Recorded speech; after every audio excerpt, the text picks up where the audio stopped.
So on the flip side of the argument that he goes to LSU and he's provided with everything he could possibly want to build a championship team, he also has to knock heads with Nick Saban and soon to be, Texas and Oklahoma, but Nick Saban, Jimbo Fisher, and others in the SEC, and the path is going to be that much tougher than what he's experienced at Notre Dame, even though they schedule difficult at Notre Dame. The ACC contract, I think, has lightened the load in recent years.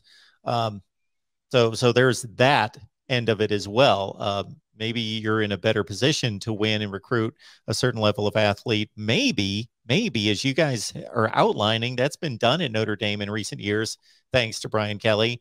But on the flip side, the path of resistance seems to have been ratcheted up considerably. Yeah, no, it's hard to argue with that. I mean, people want coaches to, or I think coaches are drawn to the SEC partly because they can win national championships and recruit at a higher level than most programs. But at the same time, like you said, I mean, you got to go through Nick Saban. You got to go through whoever Florida's going to end up hiring because, they'll probably get back at some point. You got to go through, Texas A&M, who's recruiting at a high level now. You have to go through Georgia, who is playing an unbelievable football this season. And then you can name several other schools in the SEC that have the potential, to get to that level as well. And then not only that, but, Clemson's probably going to be back. USC could end up being a much better program here soon. So there's going to be a lot of other schools, and I'm sure Notre Dame will be right up there. But you could argue that someone like Lincoln Riley going from OU, who's going to end up in the SEC, going to USC might dominate the Pac-12 for years to come and have a much easier time getting to the college football playoff. Yeah, I agree with that, and as, we've been talking, I kind of thought, it almost seemed like about every other year since USC has had so many different coaching changes over, Brian Kelly's tenure at Notre Dame that, there was the rumor that would Brian Kelly ever take the USC job? I think that would have been something that I would have thought, given what Lincoln Riley just did, I always thought that it would be more likely he would take a job like USC, even though that they're Notre Dame's, biggest rival. I mean, depending on who you ask, I guess. But I don't know. I'm still stuck on kind of the first question. It's just weird to see Brian Kelly go to the South, go to a place where, it sort of seems like he maybe just made his road to the national championship a little bit more difficult. And I almost just wonder, to finish that thought, I almost just wonder, did he just get bored? Did he just get bored at Notre Dame and decide, well, I'm not going to win a national championship here, so let me go try somewhere else?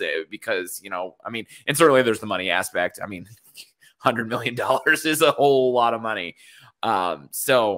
But yeah, and I think that was a great point by Nathan about being able to pay his assistant coaches. I think that has a lot to do with it. I mean, you saw that with Mike Elko a couple years back. Texas A&M just kind of came and threw a whole bunch of money at him, and next thing you know, he's at A&M under Jimbo Fisher. So yeah, I think that's a great point about about the assistant coaching thing.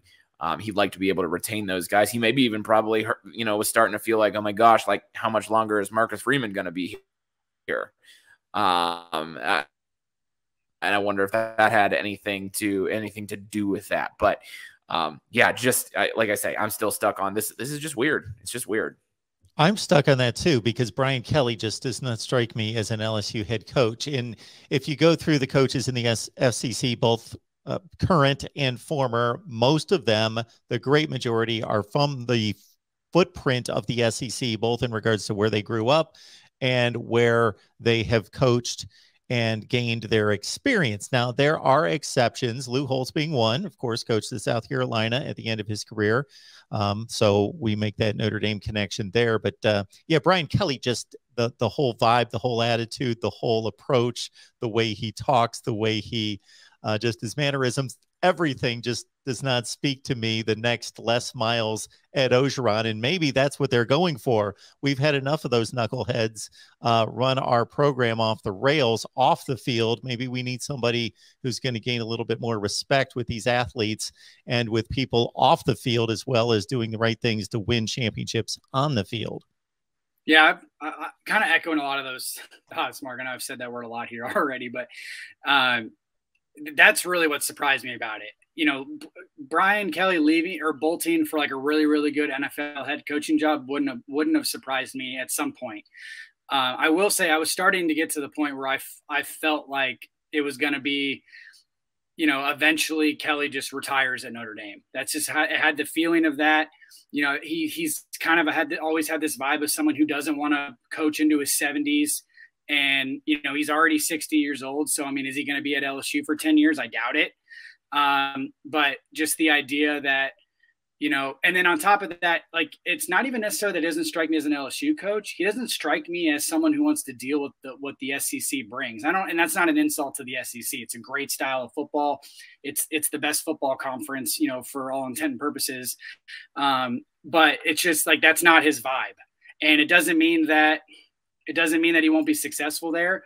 Like you said, I mean, maybe that's what LSU was looking for overall, but I just don't know. I mean, he's not, people aren't going to want to hear this because obviously I'm a Notre Dame fan, Notre Dame analyst, but like the throwing money at recruits, that's always seems to be rumored in the SEC, and just some of the boosters that are always wanting to have their ear and everything. It just seems like it's not very Kelly-like. You know, he's more of a CEO type of head coach, or at least that's what he's become since 2016. And I don't know if that's if he's going to like that at LSU, but we'll find out. Money talks too. So I think that's an important part to discuss here.